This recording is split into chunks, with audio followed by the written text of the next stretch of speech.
Halo semuanya, perkenalkan, nama saya Johan Felix Ekatempesi, NIM 2023-30004 dari Program Studi Manajemen Sumber Daya Perairan Universitas Papua. Jadi pada video kali ini, saya akan menjelaskan materi tentang hubungan kekerabatan ikan secara genetik. Penasaran bagaimana kelanjutan videonya? Tonton terus sampai akhir. Let's go!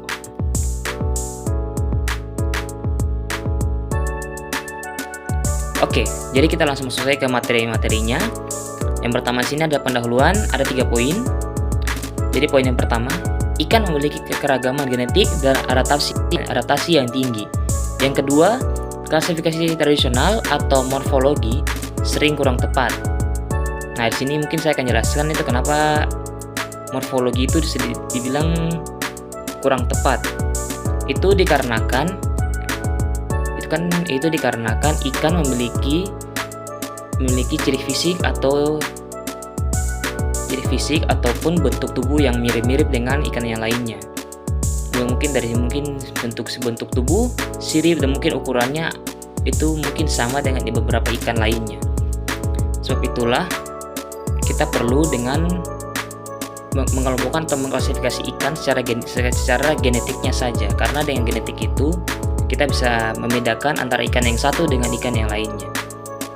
Nah, terus lanjut ke poin yang ketiga. Kemajuan teknologi DNA memungkinkan analisis yang lebih mendalam, dan di sini ada 3 teknologi. Yang pertama adalah DNA mitokondria atau biasa disingkat dengan mtDNA. Yang kedua, penanda mikrosatelit. Yang ketiga, ada sequencing DNA. Nah, ketiga teknologi ini akan saya jelaskan di bagian atau segmen yang berikutnya. Yang berikut ada tujuan dari pembelajaran. Yang pertama, dapat menganalisis hubungan kekerabatan ikan secara genetik. Yang kedua, dapat menjelaskan metode genetika yang digunakan. Yang ketiga, mengevaluasi manfaat hasil analisis genetik untuk konservasi dan pengelolaan. Oke. Yang berikutnya yaitu adalah metode analisis genetik pada ikan. Nah, yang pertama DNA mitokondria atau mtDNA seperti yang saya bilang sebelumnya. Jadi mtDNA atau DNA mitokondria adalah penanda genetik yang diturunkan dari ibu ke keturunan tanpa adanya rekombinasi genetik. Oleh karena itu, mtDNA sering digunakan dalam studi fitogenetik untuk melacak garis keturunan evolusi. Gen seperti sitokrom B dan sitokrom C, oksidase subbinit I atau yang disingkat COI, sangat berguna dalam penelitian hubungan kekerabatan ikan. Yang kedua ada penanda mikrosatelit. Penanda mikrosatelit adalah segmen pendek DNA yang memiliki urutan nukleotida yang diulang berkali-kali dan sangat bervariasi antar individu. Mikrosatelit sering digunakan dalam studi populasi genetik dan hubungan kekerabatan karena variasi pengulangannya dapat memberikan informasi yang akurat tentang keragaman genetik suatu populasi ikan. Yang ketiga ada sequencing DNA nuklir. Sequencing selain mitokondria DNA atau mtDNA, sequencing DNA nuklir juga digunakan untuk memberi gambaran yang lebih lengkap mengenai hubungan evolusi. DNA nuklir diturunkan dari kedua orang tua sehingga mencakup informasi genetik yang lebih komprehensif. Yang berikut atau yang keempat ada filogenetik molekuler. Filogenetik molekuler menggunakan data genetik untuk membangun pohon evolusi. Dengan membandingkan urutan DNA antar spesies yang berbeda, para ilmuwan dapat menentukan kedekatan kekerabatan antara spesies ikan dan melacak evolusi mereka dari nenek moyang mereka yang sama. Yang berikut adalah aplikasi kekerabatan ikan secara genetik. Di sini ada 4 aplikasi yang digunakan. Yang pertama adalah klasifikasi spesies ikan. Pertama ada klasifikasi spesies ikan. Penelitian genetik dapat membantu pengklarifikasi klasifikasi spesies ikan yang sebelumnya sulit diidentifikasi hanya melalui morfologinya saja.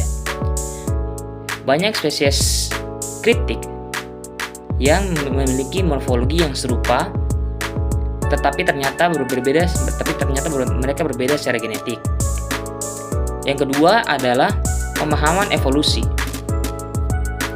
Penelitian kekerabatan genetik membantu menjelaskan bagaimana spesies ikan berevolusi dari nenek moyang yang sama, serta bagaimana mereka beradaptasi dengan lingkungan yang berbeda, misalnya radiasi adaptif pada ikan cilit di Danau Victoria. Yang ketiga, ada konservasi spesies ikan. Dengan memahami hubungan genetik antar spesies, konservasi dapat difokuskan pada spesies yang memiliki nilai genetik unik atau populasi yang terancam kehilangan keragaman genetik. Informasi ini penting untuk merancang program pemulihan spesies yang sudah terancam punah. Yang keempat, pengelolaan perikanan. Analisis genetik juga digunakan untuk mengelola stok ikan secara berkelanjutan. Identifikasi populasi ikan yang berbeda secara genetik membantu dalam pengelolaan sumber daya perikanan dengan memastikan bahwa tidak ada terjadinya overfishing pada stok-stok ikan tertentu.